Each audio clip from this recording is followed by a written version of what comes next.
Bismillahirrahmanirrahim. Warrahmanul Qudus wa insul muqtadiru Rabbis shrah li sadri wa yassir li amri wahlul 'uqdatam min lisani yafqahu qawli. Subhanaka la ilma lana illa ma 'allamtana innaka antal alimul hakim. Sadaqallahul azim. Ya, alhamdulillah, walaupun dalam kondisi hujan, ya kita masih tetap terus menempuh perjalanan perjuangan ini. Ya mungkin saya akan sedikit cerita ya kan. Bagaimana sih latar belakangnya kok model orang seperti saya ini hanya sebatas nelayan, masih mau-maunya ngurusin hal-hal yang sifatnya besar lah, raksasa gitu kan. Nah sebenarnya mah sederhana sih jawabannya. Ya kan, nah kenapa sih harus mau bersusah-susah gitu kan. Terus sementara yang kita lawan ini adalah yang kata publik itulah raksasa lah gitu kan.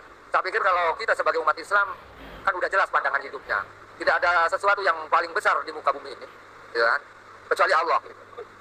Nah artinya ketika kita berpikir tentang ketuhanan, berarti kita juga harus menancapkan ketuhanan itu kepada wilayah akidah hati kan. Nah kemudian ketika di kedalaman hati kita sudah tertanam kalimat Allah itu, yaitu Allah yang maha wujud. Maksudnya maha wujud itu hukumnya wajib adanya, tidak mungkin nggak ada, wajib adanya. Nah saya justru terinspirasi gitu. Ada sebuah kata yang mengatakan, ini juga gimana ya referensinya, ini juga dikutip dari, kalau saya ngomong buku itu jangan diartikan buku yang tertulis gitu kan, buku kering lah gitu. Kalau ketika saya ngomong buku berarti yang saya katakan ini buku bahasa. Seperti saya hari ini ketemu dengan Pak Ustadz Fadiluddin, ngobrol berbincang-bincang seperti ini, apa yang dikatakan Pak Ustadz Fadiluddin itu adalah buku buat saya, kitab gitu kan. Cuman bedanya kitab bahasa gitu, bukan tertulis ya? Bukan tertulis gitu. Nah ketika ngomong saya membaca buku yang berjudul Logika Penjajah karangan Yaimidi, nah itu bukan berarti buku kering yang tertulis di buku yang dijual di toko-toko buku, tapi buku bahasa gitu. Nah ini saya akan mengutip salah satu buku yang judulnya itu Kembali ke Fana gitu. Kembali ke Fana. Nah ini masih lingkaran karangan Yaimidi juga. Nah buku itu mengatakan segala sesuatu itu kan yang ada di luar diri kita sesungguhnya ada dalam diri kita, baik yang terindra maupun yang tidak, yang teraba maupun yang tidak gitu, itu ada dalam diri. Artinya kalau berbicara tentang alam besar, alam kecil itu, ya alam besarnya sesungguhnya adalah manusia gitu kan. Nah alam kecilnya adalah alam semesta ini. Hubungan alam semesta dengan kita sebagai makhluk manusia ini, ya itu tidak bisa dipisahkan. Nah, makanya kenapa manusia disebut alam yang lebih besar, karena hanya manusialah yang bisa menampung kalimat Allah Akbar itu. Nah itu pun ada kata khusus lagi, manusia yang bagaimana gitu kan, yaitu manusia yang beriman.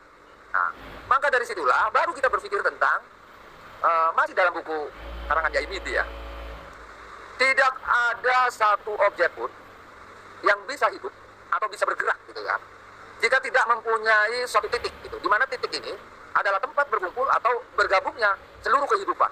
Nah lalu kemudian bertanya, titik itu apa gitu. Nah mungkin yang saya sebut disinilah namanya pemikiran ketuhanan gitu kan.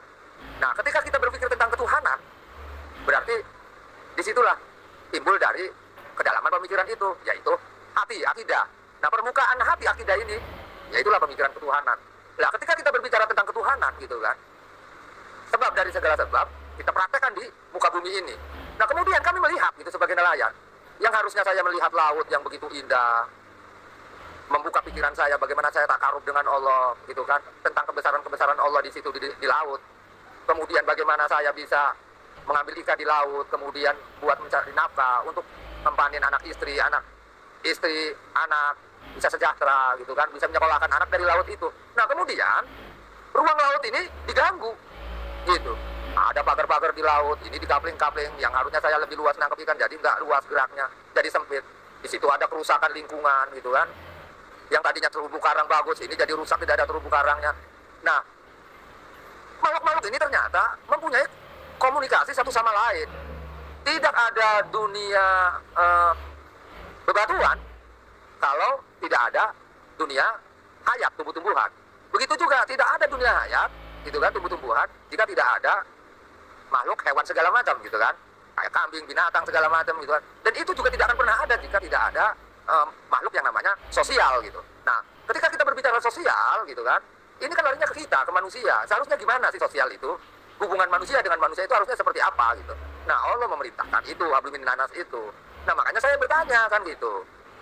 Nah, baru kita lari ke logika penjajah. Ciri-ciri logika penjajah itu udah saya bilang, satu, parsial. Gitu kan.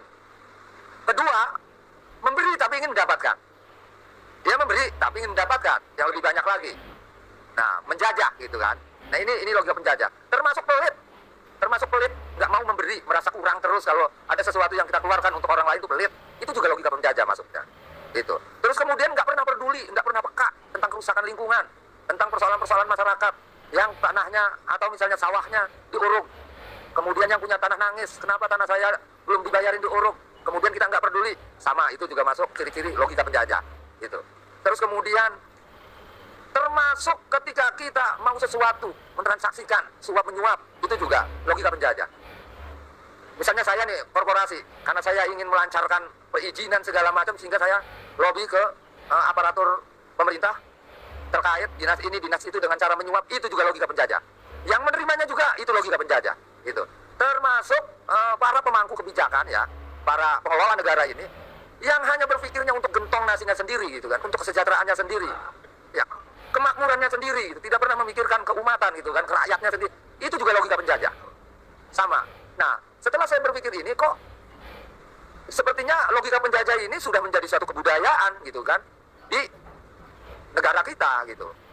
Contoh misalnya, orang nyalon dewan, nyalon bupati, nyalon wali kota, nyalon presiden, nyalon apa aja, ini harus yang dipertanyakan awalnya itu amplopnya mana, gitu kan? Nah, ketika kita memberi amplop segala macam, ini juga logika penjajah.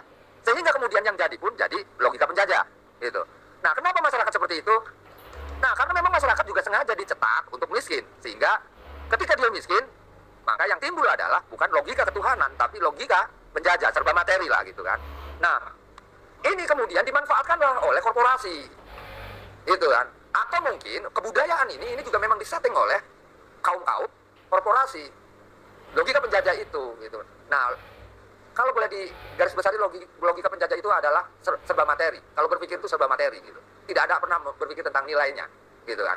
Nah, kemudian si korporasi ini, siapa yang mau nyalon dewan? Siapa yang mau nyalon bupati? Siapa yang mau nyalon presiden? Nah, digelontorkanlah dana ini sebenarnya, Pak, ke calon-calon tersebut.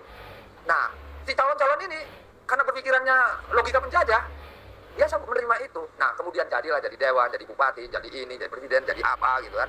Nah, kemudian si korporasi ini, si penjajah ini mengendalikan mereka, mengatur mereka untuk menata satu negara gitu kan. Tolong dong, tata ruang yang ada di daerah Pontang, Tirta Satenara harus dirubah menjadi tata ruang industri. Yang tadinya awalnya tata ruangnya adalah pertanian, nelayan, dirubah menjadi industri. Karena si korporasi ada kepentingan di wilayah itu. Dirubahlah tata ruang. Nah, perubahan tata ruangnya ini juga enggak melalui prosedur.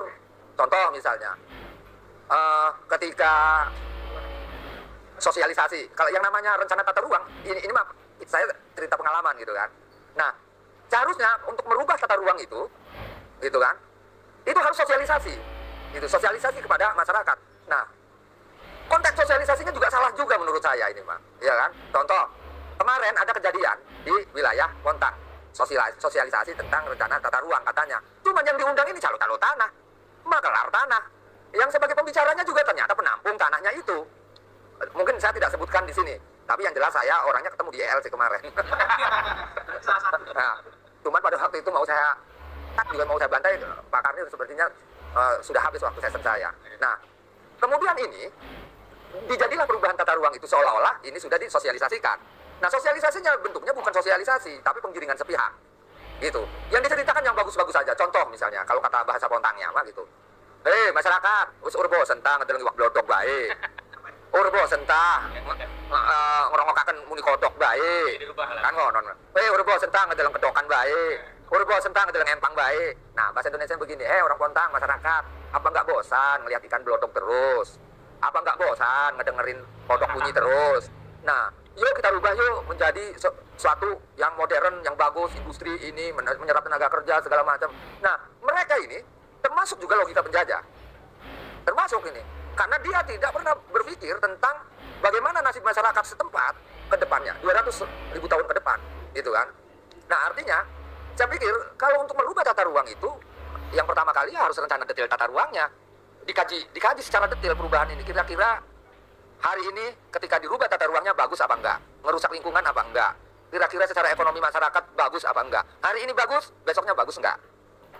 Besoknya bagus, besoknya lagi bagus enggak? Maksudnya manfaat enggak gitu kan? Sampai setahun, 2 tahun, 3 tahun, 10 tahun bagus. Tahun kedepannya bagus enggak? Ini kita harus berpikir, kalau kata saya ingat bahasanya Kang Muhas, dia itu dosen hukum ya di Untirta. Dia pernah bilang ke saya bahwa, Lid, kamu tidak boleh berpikir bagaimana nanti. Itu tidak boleh.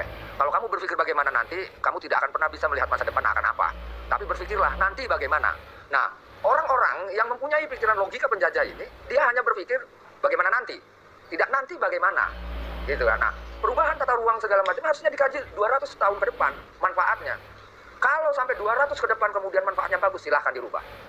Tapi kalau lebih banyak mudaratnya, lebih baik jangan. Jangan pernah kita merasa berilmu kemudian menghakimi, merubah ruang hidup manusia, ya kan. Di situnya ada manusia, di situ juga ada makhluk-makhluk Allah yang lainnya. Dan ini mata rantai yang nggak bisa dipisahkan dengan manusia gitu. Yang saya bilang tadi, segala sesuatu yang ada dalam diri kita itu ada di luar, dan segala sesuatu yang ada di luar itu ada dalam diri. Nah, komunikasi ini yang harus kita bangun. Dan alam semesta ini juga mempunyai caranya sendiri untuk membangun dan menyelamatkan atau membentengi dirinya dari kerusakan. Cuman masalahnya datanglah makhluk-makhluk yang tidak berakal. Dengan tangan-tangannya dia merusak lingkungan. Nah, orang-orang tak berakal ini maksudnya itulah logika penjajah. Hanya keuntungan pribadi saja, sehingga kerusakan di gunung, kerusakan di laut, gitu kan. Hanya akan mengeruk sumber daya alam ini. Nah, kemudian ketika di lapangan terjadi seperti ini, bagaimana sikap negara? Yang notabene negara ini kita percayakan untuk mengurus rakyatnya. Gitu. Bagaimana ruang lingkup kehidupan nelayan? Bagaimana ruang mengurus ruang lingkup petani? Ini juga harus dipikirkan. Nah, kalau seandainya pemerintah, pengelola negara ini, gitu kan, hanya melayani korporasi tersebut, gitu kan, memuluskan rencana-rencana korporasi tersebut karena duitnya langsung tunai di kantong pribadi, gitu kan, kemudian dimuluskanlah. Nah, ini kan namanya penyalahgunaan wewenang. Yang harusnya pelayanan itu buat melindungi rakyatnya, justru malah mempermudah penjajah untuk menjajah rakyat dia sendiri, gitu. Nah, disinilah kami melihat dari mulai tataran atas sampai tingkat tataran kepala desa. Ini kok kata saya yang digunakan logika penjajah, gitu. Nah, terkait logika penjajah ini pasti akan bertentangan dengan orang-orang yang mempunyai pikiran tentang serba ilham. Serba ilham itu dia mempunyai pengetahuan, gitu, yang sifatnya intuisi, gitu kan. Lain kan. Kalau kita bicara intuisi, ya sudah jangan repot-repot, dalamin aja Al-Quran, dalamin aja hadis-hadis Rasul, gitu kan. Nah, dari sinilah kita mencoba sebenarnya kami ini sedang mencoba mempraktekkan bagaimana kita berbicara sesuai dengan lidah Rasulnya. Dan kemudian dari teori itu, bagaimana kita juga mempraktekkan, gitu kan, sebagai praktek Rasulnya, utusannya, gitu kan. Nah, kemudian bagaimana tentang kepribadiannya? Kita ini lagi mencoba dan berusaha untuk membentuk sebuah karakter atau kepribadian Rasulnya, gitu. Lah kemudian kalau ini dianggap salah, ya silakan kita ukur dengan realitas yang ada, gitu kan. Bagaimana dengan konsep mereka tentang logika penjajah itu, kerusakan di muka bumi ini, gitu kan. Dia nggak pernah berpikir tentang mati, bagaimana dia hidup setelah di dunia. Ya kalau kita makan ini hanya sebatas perjalanan, singgahan saja. Lah terus kemudian saya ingin mempraktekkan itu dan ingin beramal atau mempraktekkan hablum minan nas dan hablum minal alam. Nah, hablum minan nas dan hablum minal alam ini sesungguhnya berdasarkan hablum minallah, gitu. Nah, ketika kita hubungan dengan Allah, ya harus dipraktekkan, gitu. Biar kita jangan tersesat meraktekkan hablum minallah yang apa yang perintah Allah, kan udah ada kitabnya jelas, Qurannya jelas, hadisnya jelas, gitu kan. Hukum-hukumnya jelas, fikihnya jelas, gitu kan. Iya masa sih ada bapaknya Rizki, tanahnya diserobot orang, yang harusnya Rizki ini harus jadi doktor, jadi profesor, gara-gara diserobot lahannya, malah justru jadi terhenti sekolahnya, pendidikannya. Nah terus kemudian ini terjadi di hadapan saya, gitu kan. Dan ini justru terjadi, yang Rizki ini adalah sahabat saya. Lah saya diam aja, nggak boleh ngapa-ngapain, bodoh amat. Kira-kira saya ini manusia apa bukan? Ya jelas nggak disebut manusia lah, yang namanya manusia itu ya harus mempunyai hubungan manusia dengan manusia, gitu kan. Kalau kata orang dulu bilang, cuman ini bahasanya bahasa Jawa ya. Jadi bahasa Jawanya begini ya, khusus buat orang Banten lah, mudah-mudahan ngerti nih ya. Tapi nanti saya terjemahkan ke. Jadi begini bahasa Jawanya, setuhunya isun. gitu kan. Iku wujud tunggal. Itulah sejatinya manusia. Gitu. Menengi ning putih. Maksudnya diamnya itu dalam cahaya yang sanggup menampung semua sifat Allah. Ar-Rahman, Ar-Rahim, terus gitu. Jabar, Latif, semua sifat-sifat Allah ditampung kepada diri kita. Dan kemudian bagaimana kita mempraktekkan sifat-sifat Allah itu di muka bumi. Nah, itu bahasa Indonesianya begini. Sesungguhnya manusia itu sebenarnya wujud tunggal. Gitu. Itulah sejatinya manusia. Katanya itu kata orang tua dulu nih. Itulah sejatinya manusia. Dan harus diam dalam posisi yang terang, gitu kan. Dalam kesucian, gitu kan. Dan ketika sudah dalam kesucian, dia harus menampung sifat Allah semuanya. Jadi semua sifat Allah harus ditampung, harus dicerna dan dipraktekkan di muka bumi ini. Ya kan, maksudnya bersembunyi, bukan bersembunyi ya, memposisikan diri untuk bertempat di sesuatu yang terang, yaitu cahaya. Ada dulu saya sekolah ibtidaiyah, ada bahasa begini, al ilmu nurun wal jahlu dulmun. Utawi ilmu iku cahaya, wal jahlu dulmun, lan utawi jahil dulmun iku pepetang. Artinya ilmu itu cahaya, jahil dulmun bodoh, gitu kan. Itu kegelapan, jahiliyah aja. Nah, itu kegelapan. Nah, tinggal kita mau pilih yang mana, memposisikan diri sebagai manusia itu di mana pengennya. Apa mau di nur al ilmu tadi, cahaya, atau di dulmun, kegelapan. Lah terus kemudian apa artinya orang-orang terdahulu yang memperjuangkan tentang hak para nabi, para wali gitu kan, para revolusioner terdahulu itu kan untuk mengajak anak cucunya dari jalan kegelapan menuju jalan yang terang benderang, sampai itu tingkatannya Allah mengutus Rasulnya untuk mengajak ke dalam sesuatu yang tadinya gelap menjadi terang. Nah, tiba-tiba di zaman tahun ini di negara kita sendiri, negara Indonesia, saya melihat kegelapan itu. Saya melihat kegelapan itu. Dan itu dipraktekkan sampai tingkat atas, sampai tingkat masyarakat yang paling bawah. Dia mempraktekkan pola laku, cara berlaku dan berbuat dengan pola laku kegelapan.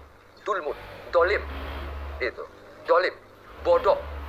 Nah, ternyata ketika kita cari sebabnya, kebodohan-kebodohan ini, kedoliman-kedoliman ini, ternyata sebabnya adalah orang-orang yang pegang teguh pemikiran logika penjajah itu. Yang ada itu keuntungan bagaimana saya kaya raya, tenar, kekuasaan terus. Nah, inilah yang disebut penyembah berhala. Penyembah berhala ini, tanpa sadar dia menyembah berhala itu.